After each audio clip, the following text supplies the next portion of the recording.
Hey everyone, welcome back to Old World Legends, where we focus on growing the community. We're going to dive right in. This is our second part where we're walking you through the entire roster of the Orc and Goblins. In the first section, we were talking about the unit entries and the roster. Now we're picking it up for part two to dive specifically into the magic items and spells. So, Evan. My favorite is the magic weapons. That's usually what I'm most excited about. Cool. So we got the Battle Axe of the Last Waaagh here. I mean, every weapon that's really expensive has the immediate downside that you can't really buy defensive items. But I mean, this thing is quite funny. You got the good strength and the AP. That's good. And you got the extra attacks D6, and then of course the critical downside that you hurt yourself if you roll a 6. Oh, man, that's sad, right? But you know, whatever. I think that it's the main downside of this one is just that you can't buy the talisman protection. You can't buy, the trollhide trousers. You got. Wow. For 75 points, and then you're at the points like, is this better than Ogre Blade? Debatable, depends on the situation. Ogre Blade is more reliable. Yeah, so for this sure. is why we just basically never see it. Yeah, and then you got the Pig Stabba here. I also have never heard of this. Pig Sticka. Whatever. Yeah, Orc it's nonsense. Awesome. Yeah, +1 strength, right? -1, that's good. Armor Bane, magical attacks, those are all okay. Nothing the special elephant about in the room, Mike, is that you have the Choppa's rule for every mundane weapon, so you got to have a pretty goddamn good magic weapon to turn down. Great weapon for +2 strength, AP 3 on the charge, and reroll 1s to wound. If you're going to turn that down, you got to have something pretty damn good, right? Right, and effectively, this is just a cavalry spear that gives you +1 attack for each rank the enemy has if you charge in the first round of combat. Otherwise, it's basically a Choppa cavalry spear. It's for 40 points. Again, part of the problem with all of these weapons is why not just take a great weapon? And if I'm an orc, not a goblin, but I'm an orc, it counts as a Choppa, and that's what you do. Yeah. That's the problem. So the choppiest Choppa, though, this one does come up because it's only 35 points. It's strength +1, AP 3. Now, AP 3 I like a lot because for one, hard to get that. It's harder to get. You beats out the great weapons, and especially in long rounds combat. It does have magical attacks as opposed to the great weapon. So if you get tagged by a banshee, you can actually swing back at it. And you could use a shield. Yeah, and you can use your shield, so it's not 2 hands, and you've got the ability that hey, this thing in particular, right? Like if you're on the Wyvern. You still do a lot of damage. You have a lot of attacks from your base. And the Orc Warboss and the Black Orc Warboss start at strength 5. So you're already at strength, 6 combined. Very good. So, but you get that extra AP. Yeah. And you don't strike class. So again, that really what it comes down to is I got that Black Horse on that Wyvern. Am I taking the great weapon and the Choppa rule, or am I but no shield, or am I taking a shield and the choppiest Choppa? Honestly, they're pretty comparable. So it's really just kind of preference on how you want to build it. You could get a better armor save with the choppiest Choppa, but you are going to sacrifice a point of strength. So honestly, it's a toss-up. Yeah. So the Wallop's one-hit wonder comes up every once as well, and it's the single use. You can only use it in a single round of combat, but it makes you strength 10 AP 3 with strikes first. But, for only 15 points, and you just give it to a boss, and he just does something crazy. The biggest downside to this is that you can give it to the boss, and he can hit somebody with it, and then he has to continue to use the magic weapon as the hand weapon where it sucks after it. That's exactly the problem. It's fun to put it on in a Night Goblin in a unit. It's pretty cool to put it on a Night Goblin Warboss on a Cave Squig, and for that first round, whoo boys, he can hit really hard. But exactly right. That's the problem, is that afterwards you're now basically hitting with something that doesn't. You basically have a hand weapon the rest of the game, and now you're making the choice: do I want to hit really hard once and then have a hand weapon the rest of the game, or do I want to just have a great weapon all the time? Yeah, that's the choice. But remember, though, when you're playing Orcs and Goblins, you might keep going, I know it's better to have a great weapon, and then you do that same logic 7 times on all 7 of your characters, and then the enemy has ethereal units, and you go, oh crap. Right? Yep, that totally could happen. Yeah. So magic armor, wow, troll hide trousers. We're just popping right into it. So you can wear it with other armor. It gives you +1 your armor save and gives you regen 5+ for 40 points. Now, Warriors of Chaos have to pay 35 points for just the regen part. But +1 armor save, wild. It is an auto take. It's not only an auto take, it's the top 5 best items in the entire game. And so suddenly going back to that choice of, hey, I have a Black Orc on a Wyvern who has full plate, you'd get the benefit of a shield, so I'll take the choppiest Choppa, but lose the strength. Or I could just take a great weapon and wear trollhide trousers, and now my 4-up save goes to the 3-up save, and I have regen, which I want regen anyway. And so I love it, but it is too good. And if I'm auto taking it, in my opinion, it's balanced wrong. Yeah, that is potentially a problem there. I do think that the extremely common is an issue. I also think that it should give you stupidity because it's a troll. I also think it should give you flammable because it's a troll. Well, if it was stupidity, I don't think anyone would take it. I think if it was flammable, that would be interesting. Flammable, there you go. Flammable. Yeah, but again, the big combo is put it on the Wyvern on the Orc Boss and the Wyvern, and the other one is putting on your Night Goblin. Well, this used to let Goblin the Black Orc on the Giant Cave Wyvern Squig. get the 2+ armor save. 2-up, but now you're capped, so you can't double triple down because of the FAQ, so you're capped to the 3-up save. Yeah, and the 2+ on any toughness 6 monster was just heinous beyond belief, and you combine that with regen, you were just like, ugh. So it's less balanced, and at the same time, you know, these characters do die all the time. Again, it's a great item. It's just the problem is not, in my opinion, that this item is too good. The problem is all the other items aren't nearly as good, so you just don't look at them. Yeah, like the Armor of Mork, heavy armor that gives you MR2. That's actually not that bad. I just never heard of anyone ever using it. Because it's not full plate. Well, I guess because you're a Black Orc usually, and that means you usually already have full plate, so you don't want to downgrade yourself, right? But like, correct. Well, but again, even on a normal orc, a goblin, right? So, yeah. Why would you waste points on goblins? That's a good point. Yeah, when instead of armoring up a single goblin, just buy a second hero and have him stand next to the original hero and let him die too. Right, that's the problem. It's like either I'm like the biggest orc, the Black Orc, gonna go punch something, or I'm a goblin. It's like, why am I spending points on goblins? Good point. Yeah, the only unit in your army that you really want magic resistance on is probably the Black Orc unit, but that unit doesn't want to downgrade its own armor save. So, right, exactly right. And again, it's the army is a horde army. It's not an elite army. So you're taking lots of things, and a lot of them are going to die. A trap that people fall into is doubling, tripling down on spending lots of points and magic items on orc lists. And it's like they're still going to die anyway, or they'll just avoid that unit. It's the having tons that will die and they're very cost effective is one of the biggest benefits of this army. So a glowing green amulet lets you on a 2-up just say you can't. I dispel the spell that targets me. Wow. Yeah, that's wild. Except that time you roll a 1 and then you never take this again. Because talk about a feel bad moment. Yeah, but I mean that is kind of the orky orc thing to orc, right? So. Yeah, but also again, if you're the target, so that means okay, I'll just target something else. Yeah, but it's too contextual. Yeah, I suppose that's true. That's why we don't see it. If it was a radius, if it targets any friendly unit within 12 inches, right, we would see this all the time. I think there's just a lot of specifically target that unit.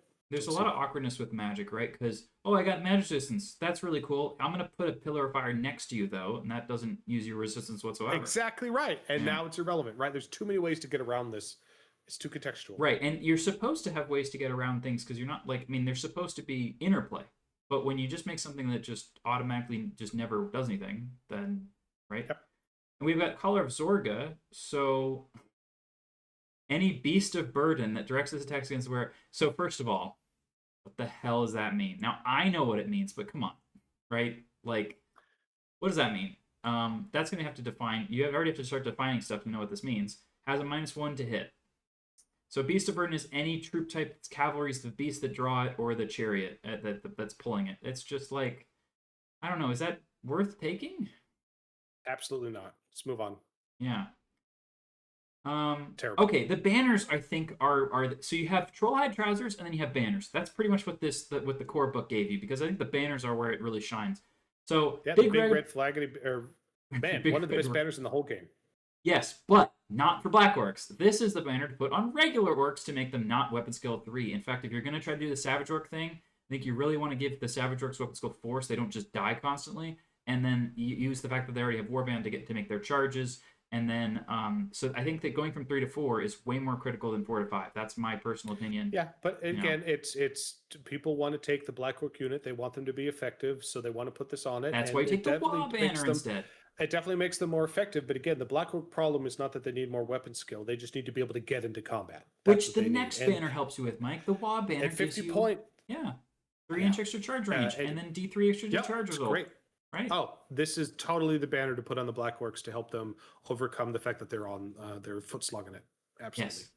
And remember that if you have higher weapon skill than your enemy, you can hit them on a 3+. But if you never make it to combat, you hit your enemy not at all. And Right? again, you can take the wall banner and you can combo this with Here We Go spell as well. So you could make them charge even further, right? So you can get them rocking like really surprising. You're like, wow, how far did they go suddenly? Yeah. It's great. So the banner of butchery also, like, man, I would just love to have access to this kind of thing, this kind of buff on like the elves or the empire that I play. For 35 points, it's a great banner. +1 strength when you charge. Damn, son. Constantly tempted to put this on the boar boys so they can be strength 6 on the charge. And that's a place people put it all the time, and it's great, but it's just like personal preference, right? How many points are you spending on the unit versus if the boar boy point is only like 200-ish points, I don't really care if they die. So pros and cons. But what I almost always do is pick a single unit in my army and upgrade that particular unit to be the one that I don't want to run away. I want it to do well in combat, and then use most of the rest of the units as much cheaper, not upgraded to all to heaven. Because for one thing, it's going to be hard for you to physically keep multiple units safe, right? And then secondly, it's too just expensive. Personal preference. Yeah.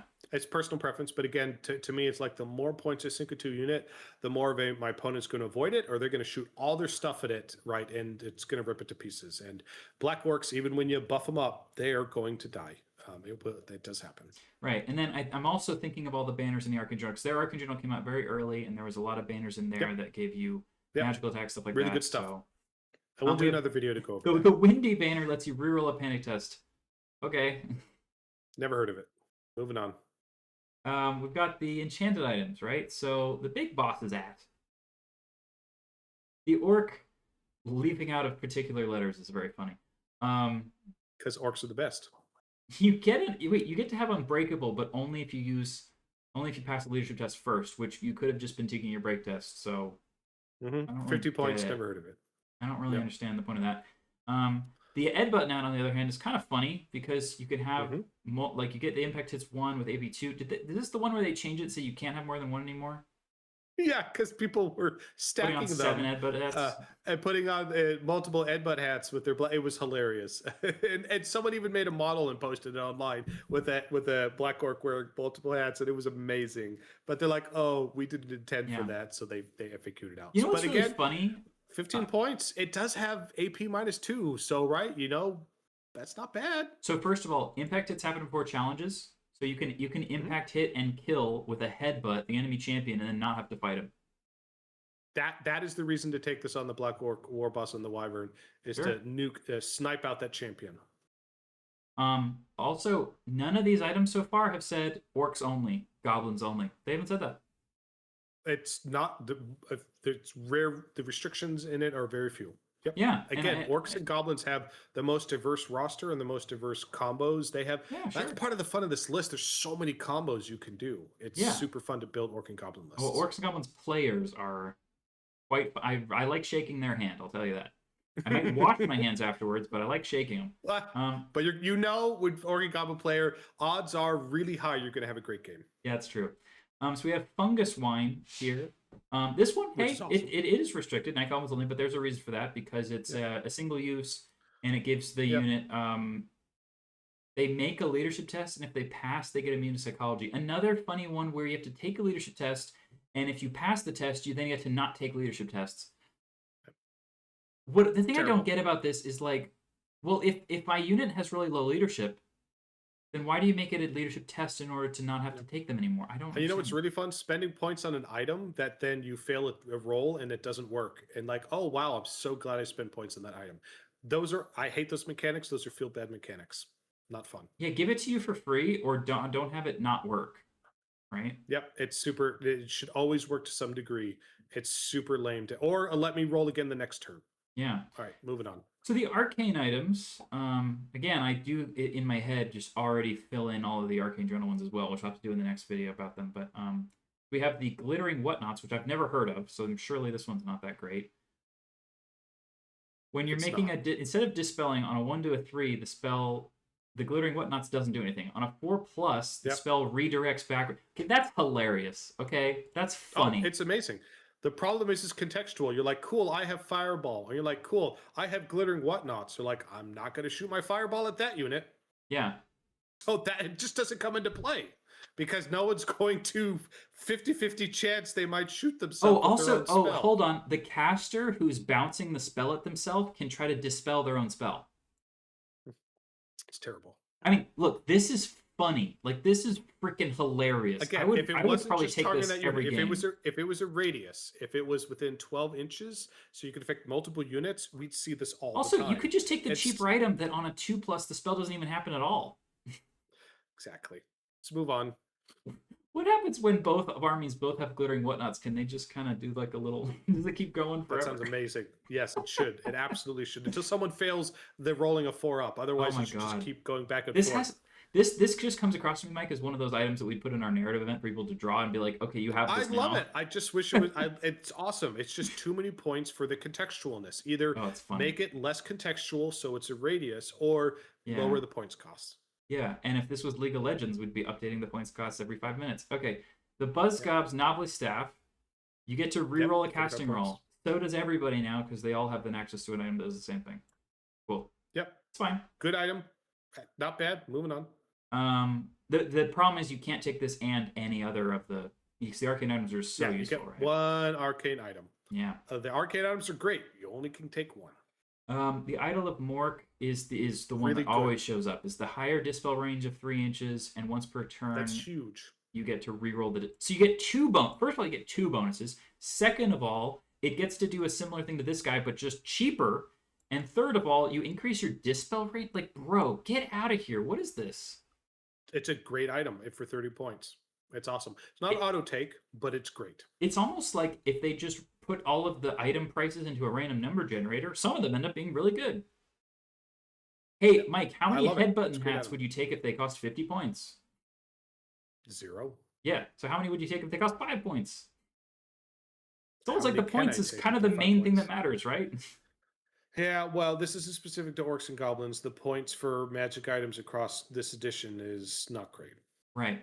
So we did cover... Again, there we go. Magic items. Yeah, we did cover all the special rules kind of as we went, but just in case people didn't know, having +1 strength in close combat for Bigans is very, very good. I guess they also have Armor Bane. That's incredible.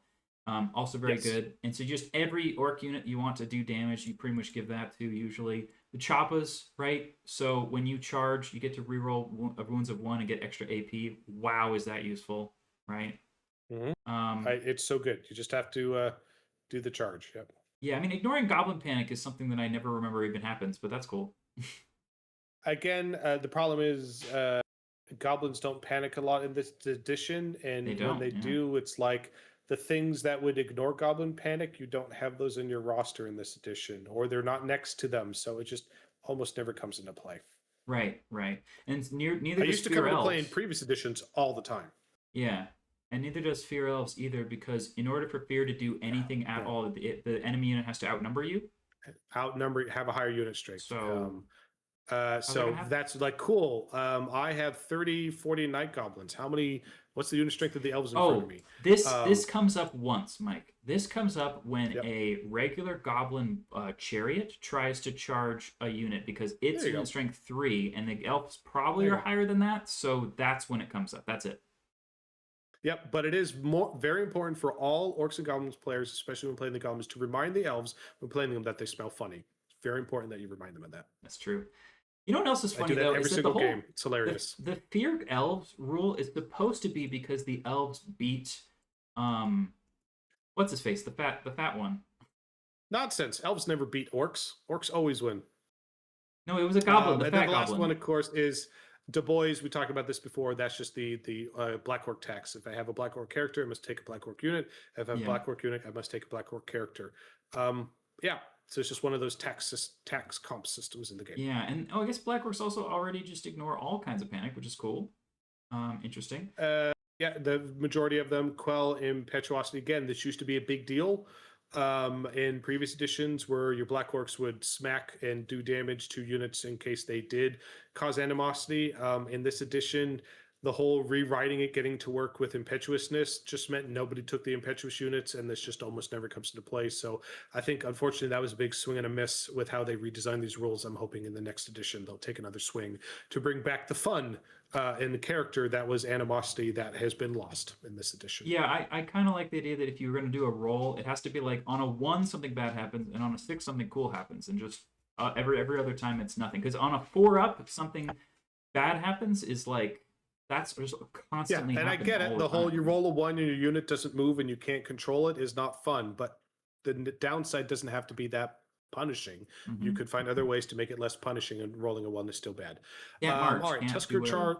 Right. Something, right? Just less punishing. I wish they brought it back or reinvented it. The current system doesn't work. Tusker Charge is right. Your boars, hey, they get +1 strength, and you get that armor piercing characteristic. So again, this is where, right, you have that more strength and more armor piercing characteristic. This is where you have like your boar boys. You give them big guns. They have choppas. You have Tusker Charge. Suddenly, you are hitting at strength 5, and you have really good. You're like, oh, they're only AP 1. It's like, yeah, but you also have Tusker Charge, you also have Cavalry Spears, you also have Choppas, and suddenly your AP is like, oh wow, I have AP 2 with an Armor Bane 1 or whatever. They can hit really hard once you start stacking them together. And then the Waaagh rule, which you need to really not ever forget about, is that once per game I your hate Orc that Warboss. it's a leadership test. That's the worst part. And if you fail, you're just hosed, and you don't get like Waaagh used to be so much more fun, and used to Waaagh, and the whole army would Waaagh at the same time, and it was awesome, and you would scream. And let me tell you what's super not fun. I'm gonna Waaagh this turn for my Black Orc, and it's only him. It's no one else in the army, and then you fail your leadership test. That is such shit. This is a horrible rewrite to this rule. I really wish they would fix this. Yeah. Well, so first of all, you're totally right that it shouldn't be just him. Like, that sucks. Like, super sucks. I really think that it should be something like that. It actually like spreads. And it's his unit. You know. The reason why they designed it this way is they were designing it to encourage you to take more orcs and to put more orcs in orc units so that they could cause more Waaghs. Not at all had this edition or army composition worked out for Orcs and Goblins and the basically Night Goblin Squig edition. So I get what they were trying to do. It did not work out. It's super sad. I wish this would be better. Right. Because it's such a core thematic thing of the army. Yeah, Warpaint, on the other hand, is a rule that works perfectly fine. You get a 6-up ward save because you're a savage. I mean, again, when it works, it's great, right? Being able to reroll natural hits of 1 is fantastic, right? And additional combat resolution, which I always forget. Yes. What the buffs it gives you are good. But what if you just for that, so basically, I just get to Waaagh once a game on my Black Orc on my Wyvern, and I hope I don't fail my leadership test. And that's assuming I remember to do it at the beginning of the turn, because you have to remember to do it at the beginning of the turn. Yep. On your turn, right? Or is it any turn? Once per command phase. Okay, so command phase. So you have to remember, and it's Well, and when you take the regular Warboss instead of a Black Orc Warboss, now you're leadership 8. So there you go, fun. Mm-hmm. It's super lame that they make you roll a leadership test for it. Yeah. Warpaint works fine. Cool. It's fine. You want to play Savage Orcs? Have fun. Yeah, do it. Okay. See, it says right there, Evan, you can never wear armor of any sort. Yeah. Okay. Yeah. But you can have a shield. Mm-hmm. Perfect. Well, cool. We did it. Thank you so much for watching this one. Did we get to the spells? You get, I guess, Lore of Gork. We should go over the signature spells. Right, of course. Especially because Lore of Morks, the Itchy Nuisance, is one of the best spells in the game, right? So we've got Brain Burster, which is an assailment. Did this one change with the FAQ? Because hopefully it did. A 10+ is nuts, right? Pretty sure that went to a 9. Yeah. But it's an assailant that hits a single guy once, and because it's not doppelganger, people forget it exists. So there's that. I mean, strength 6, multi-wounds D3 with no armor regen. Very good. That's very cool. That's great. It is one hit though. So the problem is you have to be engaged in combat with it, and I don't want my wizard engaged in combat with. And then you have to roll really high, and then it's a single hit, and then you don't wound. So exactly right. So if it was a ranged spell like the the gaze one, right? You would take this all the time. The problem is it's in combat. So I think that's not the problem. The problem is, Mike, they're not powerful enough to then be like, ooh, maybe I do want my wizard in combat. So doppelganger successfully passed the test of people saying, I will risk putting my wizard in danger so that it'll doppel you. Good. But all the Yeah. other assailants just don't cross that threshold where you're like, actually, yeah, I will risk my toughness 3 wizard in combat, right? So they don't pass the threshold. But Yeah. if they did, then they would. Not for D3 wounds. D3 wounds is that character on a monster of any kind. It's not going to take him out. Yeah. Then we have Gaze of Gork. So this one's quite fun. You got the whole draw a line on the ground and it just burns people thing. It does do friend or foe at least, so it's not like Bretonia where they just rudely don't hurt themselves.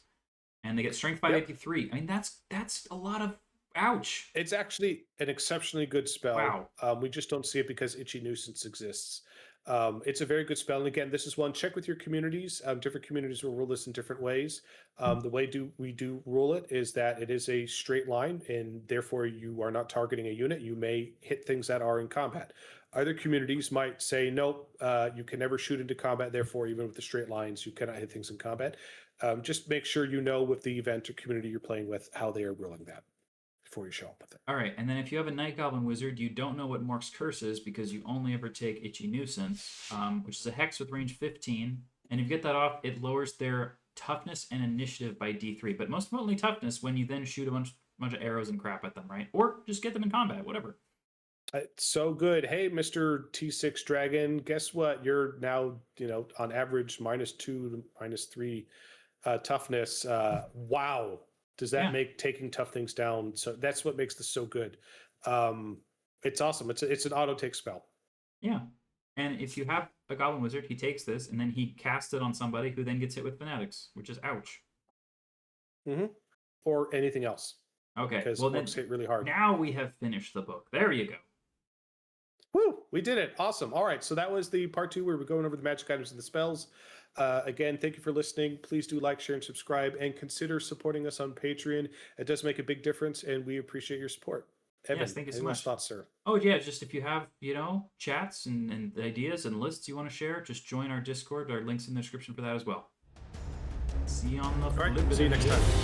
Stay Waagendary. Live again.